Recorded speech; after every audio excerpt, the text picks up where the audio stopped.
One of these men, pale, haggard, in a dirty blouse, with dirty, work-worn hands and cramped fingers, evidently tired and out of humor, went past me, angrily scolding another man. Ascending by a dark stair, I came out on the boards behind the scenes.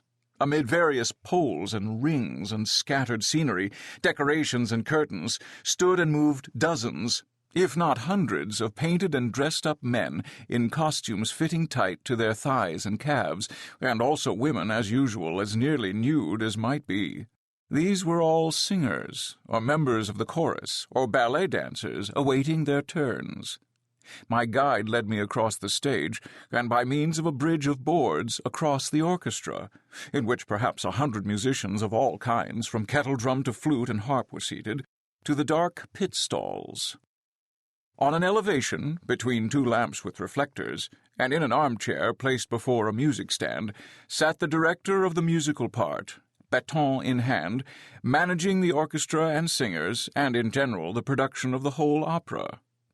The performance had already commenced, and on the stage a procession of Indians who had brought home a bride was being represented. Besides men and women in costume, 2 other men in ordinary clothes bustled and ran about on the stage. One was the director of the dramatic part, and the other, who stepped about in soft shoes and ran from place to place with unusual agility, was the dancing master, whose salary per month exceeded what 10 laborers earn in a year. These 3 directors arranged the singing, the orchestra, and the procession. The procession, as usual, was enacted by couples with tin-foil halberds on their shoulders. They all came from one place and walked round and around again and then stopped. The procession took a long time to arrange. First the Indians with halberds came on too late, then too soon, then at the right time but crowded together at the exit. Then they did not crowd but arranged themselves badly at the sides of the stage, and each time the whole performance was stopped and recommenced from the beginning. The procession was introduced by a recitative, delivered by a man dressed up like some variety of Turk, who, opening his mouth in a curious way, sang, "Home I bring the bride." He sings and waves his arm, which is, of course, bare, from under his mantle. The procession commences, but here the French horn, in the accompaniment of the recitative, does something wrong, and the director, with a shudder as if some catastrophe had occurred, raps with his stick on the stand.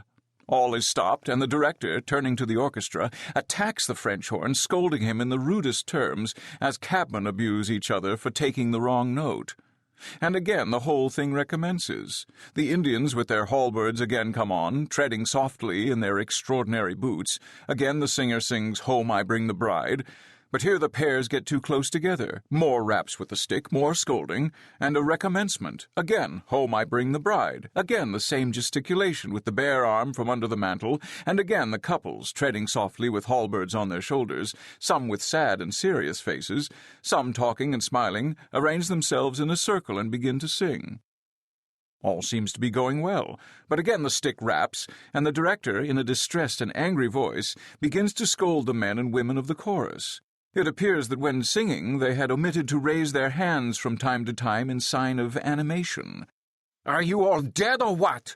Cows that you are! Are you corpses, that you can't move?" Again they recommence, "Home I bring the bride," and again with sorrowful faces the chorus women sing, first one and then another of them raising their hands. But 2 chorus girls speak to each other. Again a more vehement rapping with the stick. "Have you come here to talk? Can't you gossip at home?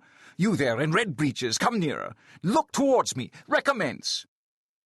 Again, "Home I bring the bride," and so it goes on for 1, 2, 3 hours.